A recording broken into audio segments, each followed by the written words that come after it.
ये देखो बेटा, z and to omega be two non zero complex number, modulus z is equal to omega दिया हुआ है और argument z plus argument omega is equal to pi दिया हुआ है। तो हमें प्रूव करना है कि z is equal to minus omega bar.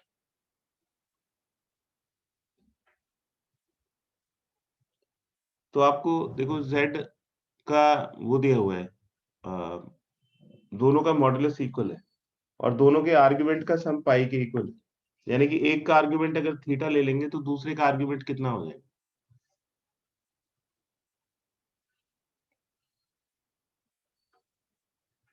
Sir pi minus theta. Pi minus theta. तो अगर हम z को लेते हैं, दोनों का मैग्नीट्यूड तो इक्वल है, तो हम इसको लिख सकते हैं जैसे z को हमने सपोज कर लिया z इज इक्वल टू, या ओमेगा का आर्ग्यूमेंट हम ले लेते हैं, argument of omega is equal to theta. तो आर्ग्यूमेंट ऑफ z कितना हो जाएगा? Pi minus theta. अब हम पहले ओमेगा को कंसिडर कर लेते हैं, let omega is equal to, तो इसका जो मैग्नीट्यूड है, मॉडुलस है, वो तो ओमेगा हो गया और आर्ग्यूमेंट है थीटा। तो ये cos theta plus i sine theta, ऐसे लिख सकते हैं हम इस कॉम्प्लेक्स नंबर को। Yes sir. तो अब बताओ कि z को क्या लिखेंगे? Sir z is equal to modulus z hmm, बोलो। Minus cos theta minus cos theta plus i sine theta. Plus i sine, correct. ठीक है। अब इसको अगर हम इस फॉर्म में लेके आए तो माइनस कॉमन लेना पड़ेगा और ये हो जाएगा कॉस थीटा माइनस आई साइन थीटा। तो ये जो मॉडुलस z है, ये तो मॉडुलस ओमेगा के बराबर होगा। इसका cos theta plus i sine theta और इसका क्या रिलेशनशिप होगा?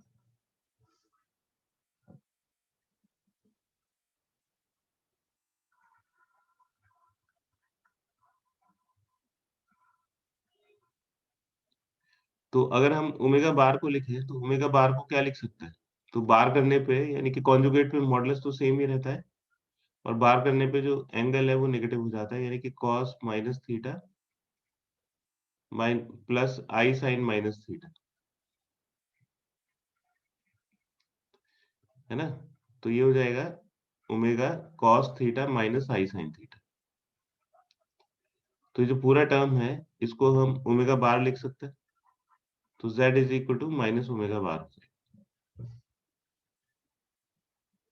क्लियर है बेटा? Yes sir. नेक्स्ट क्वेश्चन देखिए।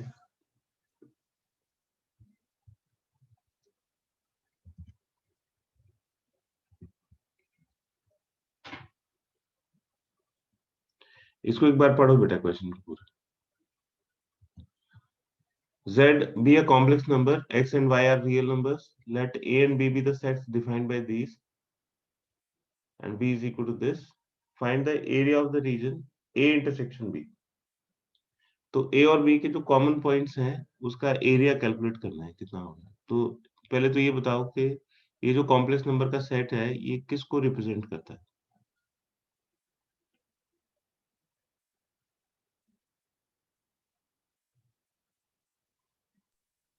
Sir A. A को रिप्रेजेंट करता है। हाँ, मतलब ये ज्योमेट्री में क्या दिखाई दे रहा है? Modulus z is less then और इक्वल टू 2। सर सर्कल जिसका सर्कल रेडियस 2 और या 2 से सेंटर, कम। हाँ, 2 या सेंट्रल ओरिजिन। Centre origin. तो ये इस तरह का सर्कल बनेगा, 2 इसकी रेडियस हो जाएगी, है ना? तो इसमें वो सारे पॉइंट्स आएंगे जो सर्कल के ऊपर होंगे और वो सारे पॉइंट्स आएंगे जो इसके अंदर होंगे, है ना? Modulus z is less then 2 है। अब इसको चेक करते हैं कि ये इक्वेशन क्या बनेगी, है ना? तो अगर हम z को x प्लस आई वाई लेते हैं, z is equal to x plus i y, तो ये बन जाएगा 1 minus i into x plus i y plus 1 plus i into, इसका बार करेंगे z बार, तो ये x minus i y. And this is greater than और equal to 4। अब इसको सिंप्लीफाई करिए तो ये हो जाएगा x plus i y minus i x minus i square y plus x minus i y plus i x minus i square y is greater than और equal to 4। तो इसमें x x 2x हो गया, आई Y ये cancel हो जाएगा, आई x भी cancel हो जाएगा, माइनस आई स्क्वायर वाई किसके इक्वल होगा? Sir y। वाई के इक्वल है ना। तो 2 से इसको डिवाइड कर देंगे, आई स्क्वायर माइनस 1, तो ये x plus y is greater than और इक्वल टू 2। लीनियर इनइक्वालिटीज में इसको पढ़ा है आपने कि इसको किस तरह से ड्रॉ करते हैं, है ना। x plus y is greater than और इक्वल टू 2, यस सर। तो ये एक स्ट्रेट लाइन को रिप्रेजेंट करेगा। लीनियर इनइक्वालिटी है तो 0 2, और ये अगर हम x को 0 y को 0 डालते हैं तो x 2 हो जाएगा। तो ये पॉइंट हो गया 0,2 और ये पॉइंट हो गया 2,0। इसको इससे ज्वाइन कर दीजिए, है ना। ओरिजिन इसको सेटिस्फाई करेगा या नहीं? ये जो इनइक्वालिटी है तो ओरिजिन इसको सेटिस्फाई कर पाएगा? नो। नहीं करेगा, है नो ना। सर। तो ये जो रीजन है ये अवे फ्रॉम द ओरिजिन हो गया, ठीक। और ये वाला जो रीजन है ये inside the circle and on the circle points हो गए, ठीक है। Find the area of the region A intersection B. Intersection का मतलब हो गया जो इन दोनों में कॉमन है, तो इन दोनों का कॉमन एरिया ये हो गया, तो इसका एरिया हमें कैलकुलेट करना है कितना हो।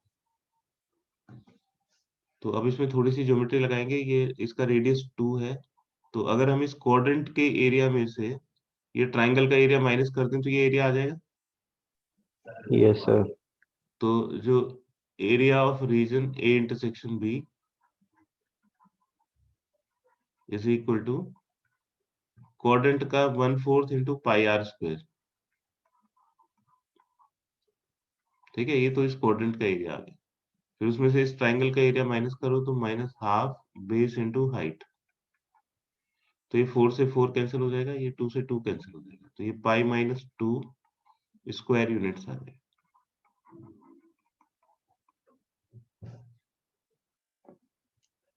क्लियर है बेटा? Yes sir.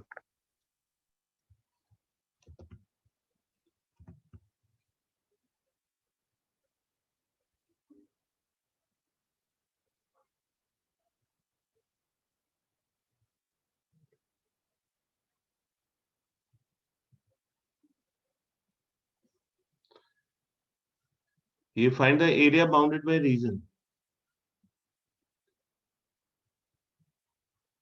ठीक है। तो इनसे बाउंडेड जो रीजन है उसका एरिया पूछा है, क्या होगा? Argument of modulus z is less then और इक्वल टू पाई बाय 4, और z minus 1 is less than modulus z minus 3,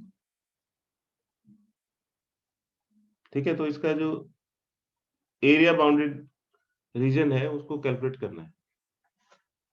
तो पहले इनके ग्राफ को समझिए बेटा कि इसका ग्राफ किस तरह से बनेगा। तो ये argument z is less than pi by 4 दिया हुआ है,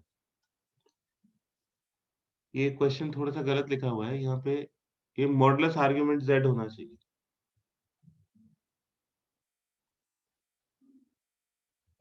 ये जो मॉडुलस इस तरह से आएगा, modulus argument z is less then और इक्वल टू पाई बाय 4।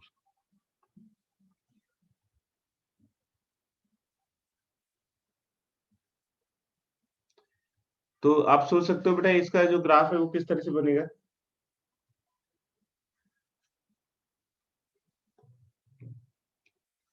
संचय, यस सर। इसका ग्राफ कैसे बनेगा? तो इसके लिए हमने मॉडुलस की इनइक्वालिटीज पढ़ी थी, जैसे modulus x is less then और इक्वल टू ए है, तो इसका क्या सॉल्यूशन होता था?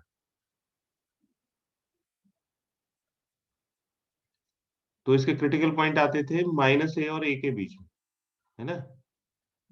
ये जो बीच वाला रीजन है ये तो modulus x is less than a को रिप्रेजेंट करता है, ये वाला रीजन। और ये वाला जो रीजन है और ये वाला जो रीजन है, ये modulus x is greater than a को रिप्रेजेंट करता है। तो ये जो बीच वाली वैल्यूज होती है माइनस ए से ए तक, वो तो इसको सेटिस्फाई करती है, और जो एक्सट्रीम के इन दोनों तरफ की जो वैल्यूज होती है वो इसको सेटिस्फाई करती है ना। तो अगर आप लिखते हो modulus x is greater than a, तो इसका सॉल्यूशन होता है x is less than minus a और x is greater than a। ये याद आया बेटा?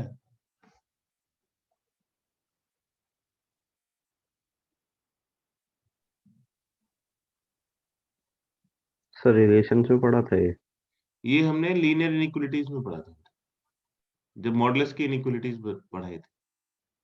आप वैसे ही यस इसको सर। इसको देखो, जैसे ये -2 से लेके 2 तक है मान लो, तो इसके बीच में जो भी वैल्यूज होंगी वो इसको सेटिस्फाई करेंगी या नहीं? तो इनकी जो न्यूमेरिकल वैल्यू है वो 2 से कम होगी अगर इसके बीच यस में सर। होगी, और अगर इसके इधर जाएंगे तो न्यूमेरिकल वैल्यू 2 से ज्यादा हो जाएगी। -2 से इधर आएंगे जैसे -3, तो वो भी 2 से ज्यादा हो जाएगा, है ना। तो ये इसका सॉल्यूशन है modulus x is less than a, ये बीच वाला पार्ट होता है। तो जो बच गया वो ग्रेटर देन ए के लिए, और ये वाले जो पॉइंट्स हैं ये इक्वल टू के लिए। ठीक है, तो आप इसको क्या लिख सकते हो इसमें, ये जैसे लेस देन और इक्वल टू π/4 है, तो इसका क्या मतलब हुआ, जब हम इस मॉडुलस को हटाएंगे तो माइनस ए से ए के बीच में इसकी वैल्यू होगी, यानी कि जो आर्ग्यूमेंट ऑफ z है वो -π/4 से π/4 के बीच में होगा। ठीक है, तो इसका जो z माइनस ए है वो तो जीरो ओरिजिन से बनेगा ये ग्राफ, और π/4 से आर्ग्यूमेंट कम रहेगा और -4 से ज्यादा रहेगा। तो ये यहाँ से स्टार्ट होगा, इसका आर्ग्यूमेंट हो जाएगा ये π/4। ठीक है, ये आर्ग्यूमेंट π/4 हो गया, और इधर इसका रहेगा -π/4। तो आर्ग्यूमेंट -π/4 से ज्यादा है, ठीक है, और π/4 से कम, तो ये रीजन आ जाएगा सारा। ठीक है, तो इसके बीच में जो आर्ग्यूमेंट है वो हमेशा -π/4 से π/4 के बीच में रहेगा। ये इसका ग्राफ क्लियर है बेटा? तो इसमें एक कॉन्सेप्ट और आ गया ये वाला। ठीक है, तो पहले हमने मॉडुलस हटाया, फिर आर्ग्यूमेंट की इक्वेशन आई, फिर उससे ये रे बन गई, और इसके जो बीच का रीजन है वो इस इनइक्वालिटी को सेटिस्फाई करेगा। अब इसकी दूसरी इक्वेशन को समझते हैं, है ना। Modulus z-1 is less than modulus z-3। इसको किस तरह से सिंप्लीफाई कर सकते हैं? अगर हम z को x प्लस आई वाई लेते हैं, let z is equal to x plus i y, हमने z को x plus i y suppose कर लिया, तो यहाँ पे इसकी वैल्यू डालो, ये हो जाएगा x plus i y -1 is less than modulus x plus i y -3। तो इसको हम लिख सकते हैं मॉडुलस x -1 का स्क्वायर प्लस वाई स्क्वायर, और इसको लिख सकते हैं under root modulus x -3 square plus y square, है ना। इन दोनों का मॉडुलस हमने निकाल लिया। अब इसको सिंप्लीफाई कर दीजिए, स्क्वायर कर दो दोनों तरफ, तो x -1 square plus y square is less than x sir minus आपने इक्वल टू क्यों कर दिया? Plus y square. ठीक है, ये वाई स्क्वायर से वाई स्क्वायर कैंसिल हो गया, फिर ये हो जाएगा x square plus 1 minus 2x is less than x square plus 9 minus 6x।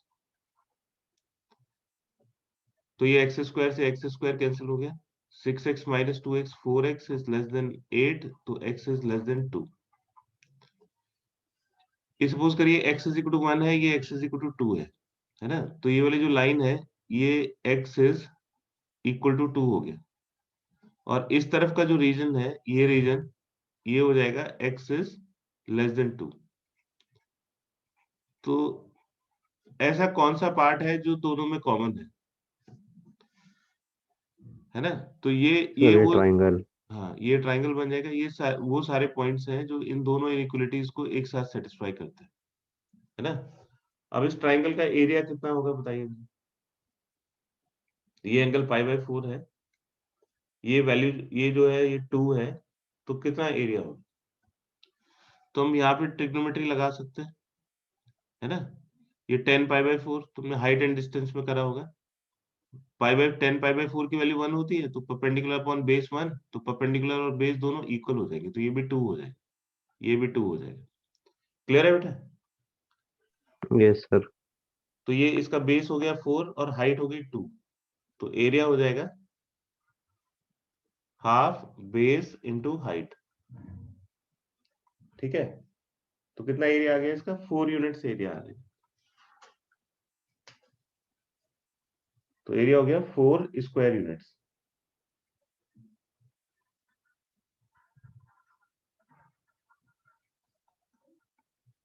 Correct है? Yes sir. ठीक है, ये तो बेटा असाइनमेंट कंप्लीट हो गया। अब तुम्हारे कौन कौन से क्वेश्चन डाउट थे? फर्स्ट डाउट था? सर क्वेश्चन नंबर सेकंड का फर्स्ट पार्ट। सेकंड में तो एक ही पार्ट था बेटा। सर आप असाइनमेंट के पूछ रहे हो? अच्छा, इसी के हाँ यस सर। असाइनमेंट।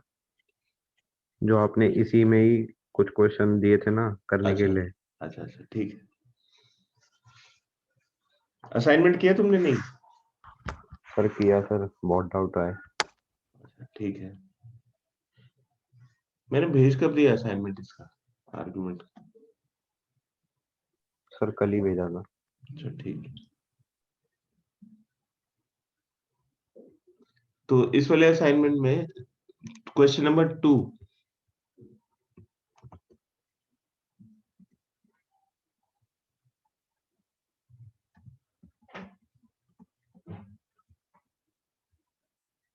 इसका कौन सा पार्ट नहीं हुआ बेटा? सर फर्स्ट वाला। tan 1 माइनस आई का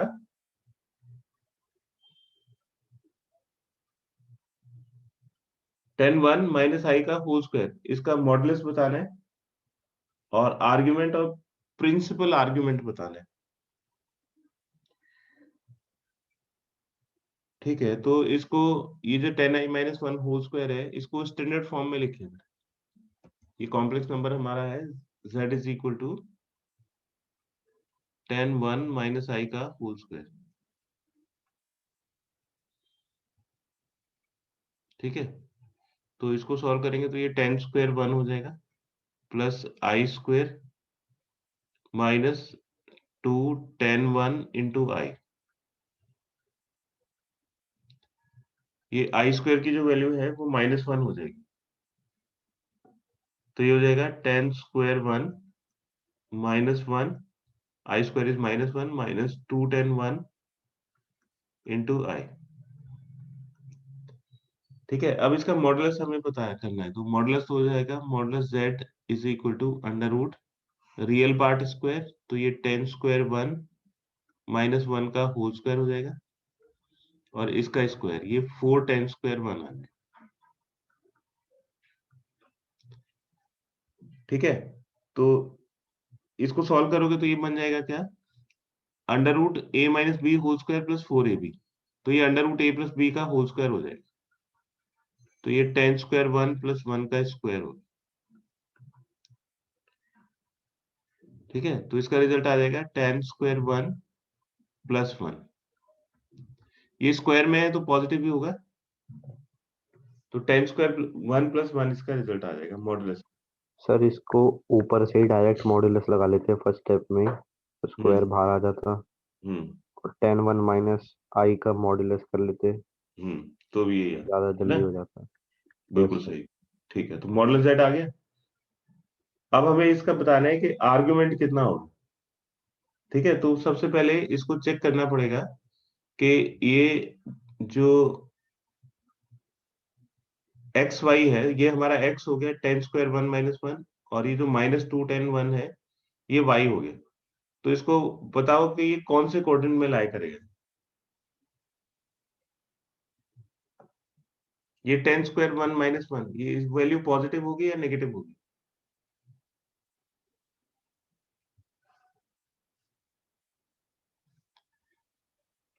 x is equal to tan square 1 -1।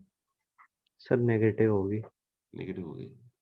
ये इसकी इसकी जो वैल्यू है टेन स्क्वायर वन, ये 1 से बड़ी है या छोटी है?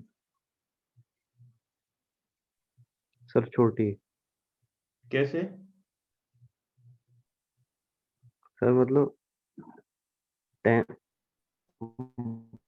1 से तो बड़ी।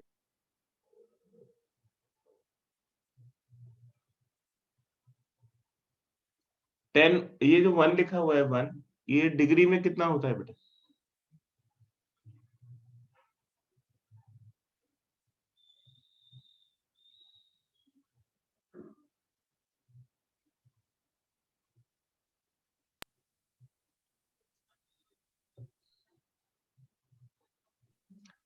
संचय, यस सर। ये जो वन वन लिखा हुआ है 1, ये डिग्री में कितना होता है? सर डिग्री में ही तो दे रखा है शायद। डिग्री कहाँ लिखा हुआ है? ट्रिग्नोमेट्री में हमने पढ़ा था कि जो वैल्यूज ये लिखी हुई होती हैं, अगर डिग्री मेंशन नहीं होता तो वो रेडियन होता है, तो ये 1 यस रेडियन है। सर। अच्छा। तो 1 रेडियन की वैल्यू कितनी होती है? हाँ, तो एनसीईआरटी में एक एग्जांपल है ना कि भाई इसको 1 रेडियन को डिग्री में चेंज करो। तो 1 रेडियन होता है 57 डिग्री 16 मिनट 22 सेकेंड्स, है ना? क्योंकि 3.14 रेडियन होता है 60 डिग्री, पाई रेडियन होता है ना 180 डिग्री। ठीक, तो 1 रेडियन की जो वैल्यू है वो इतनी आती है 57, 60 से थोड़ा कम आती है। और 10 का जो ग्राफ होता है वो इस तरह से होता है, ऐसे बनता है 10 का ग्राफ, इस तरह से पाई बाई 2 पे जाके ये इंफिनिटी हो जाता है ना? इस तरह से ग्राफ आता है 10 का। 10 पाई बाई 4 की वैल्यू 1 के इक्वल होती है। तो पाई बाई 4 मतलब 45 डिग्री। 45 डिग्री। और 1 रेडियन पे जब आप जाओगे तो पाई बाई 4 से आगे चलोगे, 57 डिग्री यहाँ पे कहीं पे आएगा। तो इसकी वैल्यू 1 से ज्यादा होगी या नहीं? Yes sir. तो जो 10 1 है इसकी वैल्यू 1 से ज्यादा है और ये 1 है, तो x कैसा हो गया? पॉजिटिव, है ना? क्योंकि 10 1 इज ग्रेटर देन 1, तो उसका स्क्वायर करोगे तो भी वो भी 1 से बड़ा हो जाएगा, तो x इसमें पॉजिटिव हो गया। और जो माइनस 2 10 1 है, 2 10 1, तो जो 10 1 है उसकी वैल्यू पॉजिटिव होगी, है ना? और नेगेटिव लगा दोगे तो ये नेगेटिव हो जाएगा, तो ये पॉजिटिव हो गया x और ये नेगेटिव हो गया। तो x पॉजिटिव और y नेगेटिव कौन से क्वाड्रेंट में लाई करेगा? Sir fourth. फोर्थ क्वाड्रेंट में लाई करेगा, है ना? तो फोर्थ क्वाड्रेंट में लाई करेगा तो जो थीटा है वो माइनस अल्फा के इक्वल हो। और टेन अल्फा की वैल्यू होती है tan alpha is equal to modulus y upon x. Y कितना है? माइनस 2 10 1, और ये है tan square 1 minus tan square 1 minus 1।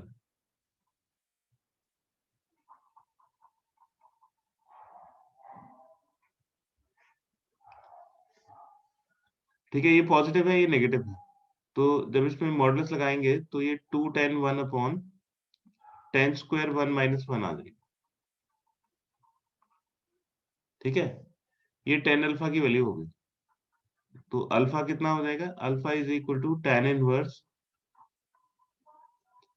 2 10 1 divide by tan square 1 minus 1। ये हो गया आर्ग्यूमेंट, है ना? ये अल्फा तो इसका आर्ग्यूमेंट हो गया। जो प्रिंसिपल आर्ग्यूमेंट है उसको कैलकुलेट करेंगे हम कोऑर्डिनेट के हिसाब से। ठीक है, तो प्रिंसिपल आर्ग्यूमेंट कितना हो जाएगा? Argument of z is equal to theta and this is equal to minus alpha.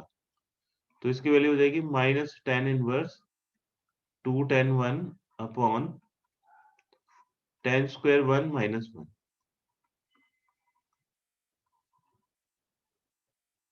ठीक है, ये इसका प्रिंसिपल आर्ग्यूमेंट है। क्लियर है बेटा? Yes sir. और बताएं इसके बाद।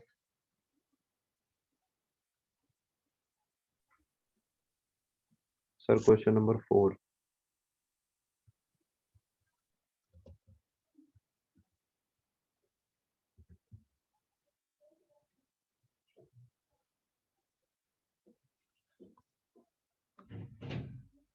क्वेश्चन नंबर 4 में इसका प्रिंसिपल आर्ग्यूमेंट पूछा है। ठीक है, प्रिंसिपल आर्ग्यूमेंट के लिए पहले इसको स्टैंडर्ड फॉर्म में लेके आएंगे। तो कॉम्प्लेक्स नंबर की जो स्टैंडर्ड फॉर्म होती है वो क्या होती है? ये अगर ट्रिग्नोमेट्री में हम लिखे हैं तो कॉम्प्लेक्स नंबर की स्टैंडर्ड फॉर्म होती है z is equal to cos theta plus i sine theta. ठीक है, तो इस फॉर्म में लेके आएंगे तो फिर हम इसके एंगल के बारे में बता पाएंगे। तो यहाँ पे ये जो रियल पार्ट है ये तो कॉस में होना चाहिए, और ये वाला जो पार्ट है इमेजिनरी ये साइन में होना चाहिए। तो इसमें ट्रिग्नोमेट्री यूज करके हम इसको थोड़ा चेंज कर लेंगे।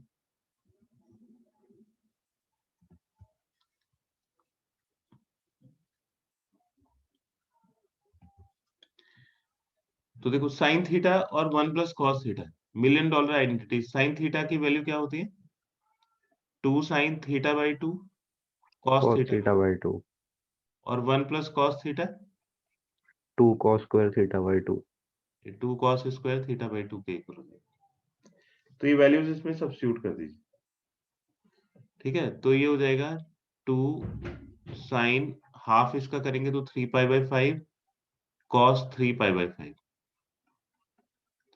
प्लस आई, और ये हो जाएगा 2 कॉस स्क्वायर 3 पाई बाई 5। इसमें 2 cos 3 पाई बाई 5 कॉमन आ जाएगा, तो हो जाएगा sine 3 pi by 5 plus i cos 3 pi by 5। ठीक है, अब ये जो साइन और cos है इनको इंटरचेंज करना है। हम इस वाले साइन को लिख सकते हैं cos pi by 2 minus 3 pi by 5। cos 90 minus theta sine theta के इक्वल होता है, और इसको साइन में चेंज कर सकते हैं sine pi by 2 minus 3 pi by 5। ठीक है, इसको सिंप्लीफाई करिए तो 2 cos 3 पाई बाई 5, इसको सिंप्लीफाई करेंगे तो ये 5 pi minus 6 pi minus pi by 10 के इक्वल आ जाएगा। तो हो जाएगा cos minus pi by 10 plus i sine minus pi by 10।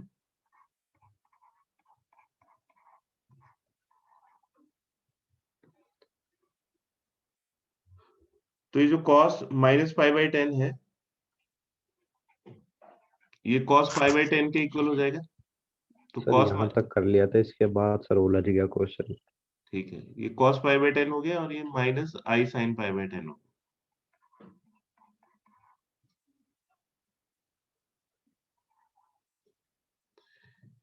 ठीक है, अब इसको इस फॉर्म में लेके आएंगे तो हम इसमें से माइनस को कॉमन ले सकते हैं, तो ये साइन वाला जो टर्म है ये पॉजिटिव हो जाएगा।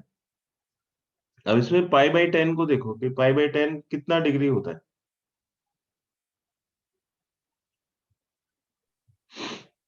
सर 18। अब ये हाँ, ये माइनस को बाहर लेने का भी एक रीजन है। जैसे cos 3 पाई बाई 5 है, ये कितना डिग्री होता है? cos 3 पाई बाई 5, तो ये हो जाएगा cos पाई बाई 5 होता है 36 108 डिग्री। इसकी वैल्यू नेगेटिव होगी या पॉजिटिव होगी? Sir negative. नेगेटिव। तो अगर हम इसमें से माइनस कॉमन ले लें, है ना, तो ये 2 cos 3 पाई बाई 5। अब ये जो पार्ट है ये बाहर वाला plus i sine pi by 10। अब ये जो बाहर वाला पार्ट है ये पॉजिटिव हो गया है नहीं? यस सर, हो गया। हो गया। तो ये अब ये जो z है ये मॉडुलस z हो गया, है ना, और ये cos theta plus i sine theta, ये कौन सी फॉर्म आ गई इसमें? ये इसकी स्टैंडर्ड फॉर्म आ गई। तो इसका जो आर्गुमेंट यस है वो सर। थीटा के बराबर हो जाएगा, लेकिन ये माइनस परेशान कर रहा है ना। तो अभी और थोड़ा चेंज करना पड़ेगा, ये cos के साथ माइनस नहीं होना चाहिए। तो cos की वैल्यू नेगेटिव कौन से क्वाड्रेंट में होती है? सर सेकंड और थर्ड। सेकंड और थर्ड। तो जो सेकंड क्वाड्रेंट में अगर हम इसको लिखते हैं तो ये cos pi minus pi by 10 लिख सकते हैं इसको, है ना। तो थर्ड में क्यों नहीं लिया, क्योंकि साइन पॉजिटिव है, तो हमें एक ऐसा कोऑर्डिनेट चाहिए जिसमें साइन पॉजिटिव हो और कॉस नेगेटिव हो, तो वो सेकंड कोऑर्डिनेट आ जाएगा, है ना। तो cos pi minus pi by 10 इसके इक्वल होगा, तो सेकंड कोऑर्डिनेट के अकॉर्डिंग इसकी वैल्यू हो जाएगी ये पाई माइनस पाई बाई 10। ठीक है, अब ये बिल्कुल इस फॉर्म में हो गया, तो मॉडुलस z की वैल्यू तो हो गई -2 cos 3 पाई बाई 5 के इक्वल, क्योंकि cos 3 पाई बाई 5 नेगेटिव है और ये नेगेटिव इंटू नेगेटिव पॉजिटिव हो जाएगा, और जो आर्ग्यूमेंट ऑफ z है यानी कि थीटा, वो पाई माइनस पाई बाई 10 के इक्वल हो जाएगा, दैट इज 9 पाई बाई 10। ठीक है, तो आर्ग्यूमेंट ऑफ z हो जाएगा 9 पाई बाई 10। ठीक है, तो इसमें हमने क्या किया कि हमने इसको स्टैंडर्ड फॉर्म में चेंज कर लिया। ये जो पोलर फॉर्म होती है, z is equal to modulus z into cos theta plus i sine theta, और इसमें इस चीज का ध्यान रखेंगे कि ये वाला जो पार्ट है ये पॉजिटिव होना चाहिए, और जब ये इस फॉर्म में आ जाएगा तो जो थीटा होगा वो इसका प्रिंसिपल आर्ग्यूमेंट आ जाएगा। ठीक है, तो ये कॉम्प्लेक्स नंबर का कम और ट्रिग्नोमेट्री का ज्यादा क्वेश्चन है। और बताओ बेटा इसके बाद। सर इतना ही थे। ठीक है, फिर बाकी मैं उसको पीपीटी बना के फिर नेक्स्ट क्लास में करता हूँ। हाँ, इसके डाउट्स आपको। Okay sir. ओके।